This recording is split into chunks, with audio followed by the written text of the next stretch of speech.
In the West, we've been sold a lie. We've been taught that Mother Nature is a gentle spirit, a lady of flowers, soft rain, and quiet growth. We treat the earth like a garden that exists purely for our comfort. But the Aztecs knew a darker truth. They knew that the earth doesn't just feed you, it waits for you to fall. They knew that the soil is a hungry mouth. To them, the mother of all life was a nightmare carved in stone. They called her Coatlicue. Look at her, truly look at her. She's a goddess built from the fragments of the grave.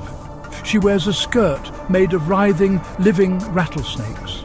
Around her neck hangs a heavy trophy, a necklace of severed human hands and hearts with a skull as the centerpiece. And her head? She has no face. Instead, two colossal serpents rise from her neck, meeting eye to eye. Those two snakes aren't just for terror. In Aztec thought, they represent the dual nature of existence. They are the moment where the spark of life meets the cold grip of death.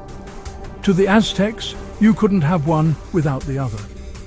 Coatlicue was the womb that gave birth to the sun, and the tomb that swallowed the stars. She was the divine paradox. Her story begins not with a war, but with a chore. Coatlicue was a priestess of the Coatepec mountain. While sweeping the temple, a ball of fine eagle feathers fell from the sky. Thinking it a gift from the heavens, she tucked it into her belt, near her womb. In that instant, without a touch, she was pregnant.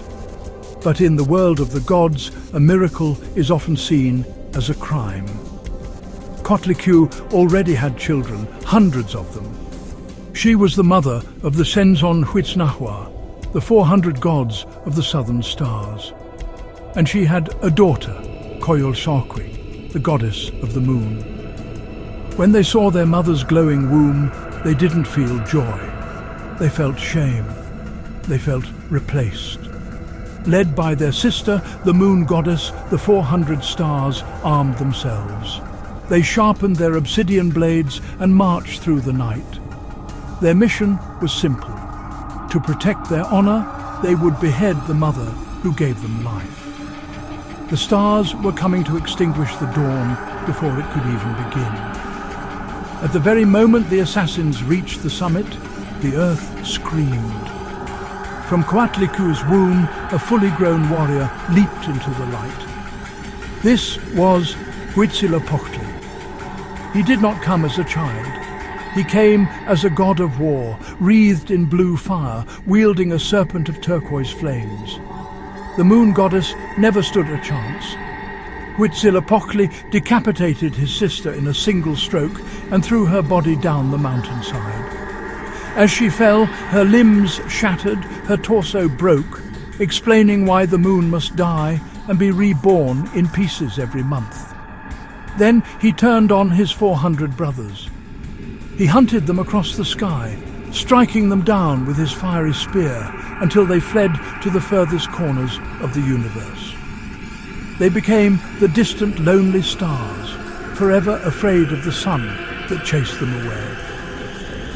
Coatlicue was saved, but her family was gone. She remained on the mountain, the mother of a son that was born from the death of her other children. This is the brutal cycle of the Aztec world. For the sun to rise, something must die. For the earth to live, it must be fed. We look at her and see a monster.